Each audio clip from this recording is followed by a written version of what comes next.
Welcome to the NewsHour. A remarkable moment today at the UN General Assembly in New York. A man who just 1 year ago had a U.S. bounty on his head strode to the center of the world stage as the president of Syria. For the first time in nearly 60 years, a Syrian leader spoke to the assembled dignitaries. And this time, it's Ahmed al-Shara, who fought the Assad regime for more than a decade, and before that, fought the Americans in Iraq. Ali Rogan has more. The shadowy militant commander the U.S. once hunted across Syria, now that nation's leader, making history as he took the stage at the UN General Assembly. Syria has transformed from an exporter of crisis to an opportunity for peace for Syria and the region. Syrian President Ahmed al-Shara called for a lifting of all sanctions and promised a new Syria free of its wretched past. Syria today is rebuilding itself through establishing a new state, building institutions and laws that guarantee the rights of all without exception. While turning the page of a wretched past, we are determined to restore Syria's glory, dignity, and honor. It's a stunning shift for a man who until recently was designated a terrorist by the U.S. and UN. Al-Shara has traded his fatigues for tailored suits and this week embraced the global stage in New York City, meeting world leaders, including Secretary of State Marco Rubio. He also attended political forums, Assalamu alaikum, Sayyid Rais. Even sitting down for a conversation with the former U.S. general who 20 years ago had overseen his arrest and imprisonment in Iraq. David Petraeus led American forces during the so-called surge of 2007 when Iraq's civil war lit the region afire. The fact is that we were on different sides when I was commanding the surge in Iraq. You were, of course, detained by U.S. forces for some 5 years, including, again, when I was the four-star there. And here you are now as the president of Syria. It is good that at a time we were in the combat and then we now moved to the discourse. We moved from war to discourse. We cannot judge the past based on the rules of today, and we cannot judge today based on the rules of the past. He was later released and fought in Syria under the nom de guerre Abu Muhammad al-Jolani, and helped lead an al-Qaeda offshoot before forming a Syrian insurgent group known by the acronym HTS that fought the Bashar al-Assad regime and governed the rebel-controlled parts of northwest Syria. Late last year, HTS and other rebel groups toppled Assad in a lightning offensive that ended decades of dictatorship and years of brutal civil war. As interim president, Shara has crafted an image of a moderate, inclusive leader with a vision to transform Syria and bring it back into the international fold. In May, the U.S. lifted decades of sanctions when al-Shara had a historic meeting with President Donald Trump, who later told the press he was impressed by him. Very good.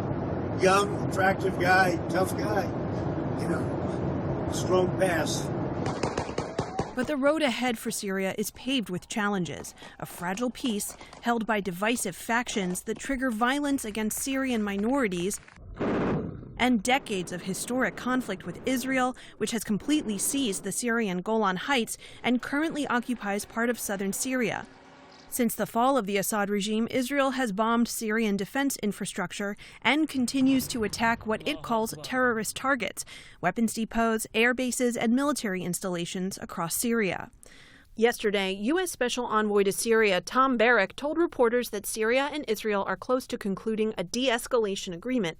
But al-Shara today urged the international community to stand beside Syria against Israeli attacks. Israeli strikes and attacks against my country continue, and Israeli policies contradict the international supporting position for Syria, which threatens new crises and struggles in our region. For perspective on al-Shara's trip to New York and more broadly on his leadership in Syria, we turn to Ambassador James Jeffrey. He previously served as U.S. ambassador to Turkey and Iraq and was a special representative for Syria engagement during the first Trump administration. He's now a distinguished fellow at the Washington Institute for Near East Policy. Ambassador Jeffrey, thank you so much for joining us. This was a big moment for al-Shara. How do you think he did, and what stood out to you about not just his speech today, but his whole trip to New York? I think that all in all, he was a hit. His speech was well delivered and well received. I think it calmed some people who were concerned, including at least some Israelis and some in Washington and in Congress. And he sketched out a good way forward that the bulk of the international community can accept, because it realizes there is no other alternative in Syria, and you cannot have a secure Middle East without a stable and secure Syria. Al-Shara called for Congress to remove some sanctions on Syria that it controls. What are the chances of that happening? Well, that's still a bit up in the air. The Trump administration very strongly has advocated proposed sanctions known as the Caesar sanctions for a Syrian defector who revealed the atrocities under the Assad regime, which, by the way, Al-Shara correctly focused on today to remind people of the past. The Caesar sanctions make it very difficult to move money into the country. Congress has to act.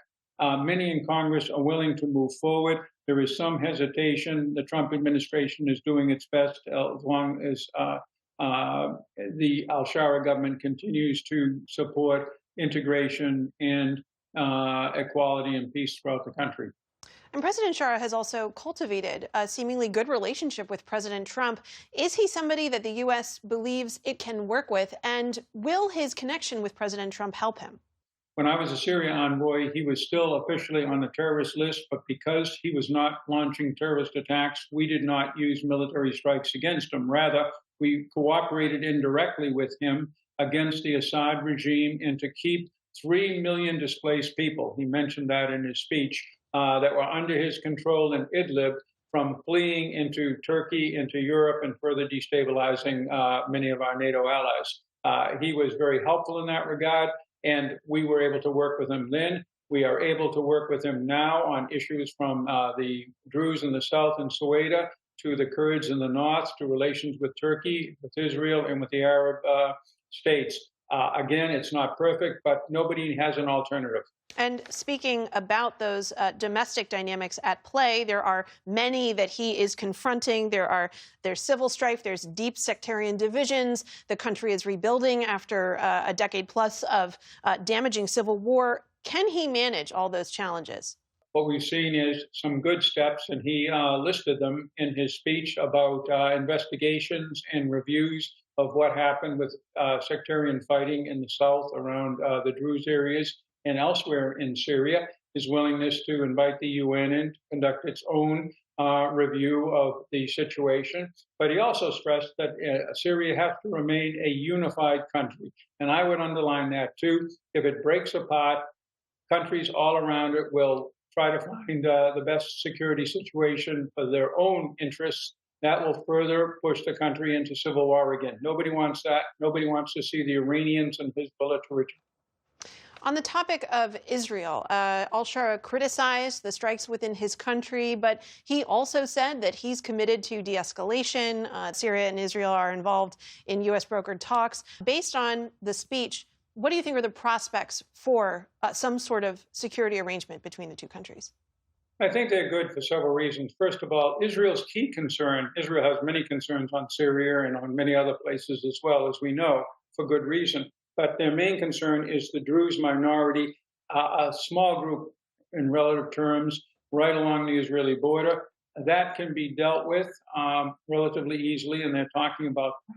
Israel also wants, unofficially, freedom of maneuver to launch strikes through southern Syria against Iran if that's needed. That's more difficult. But nonetheless, Al-Shara struck the right tone. He had to criticize the many Israeli strikes inside Syria, but he also underlined the importance of coming to an agreement with Israel on the basis of the 1974 ceasefire agreement with the old Assad regime that preserved peace between Syria and Israel for many years. And that's a very good step.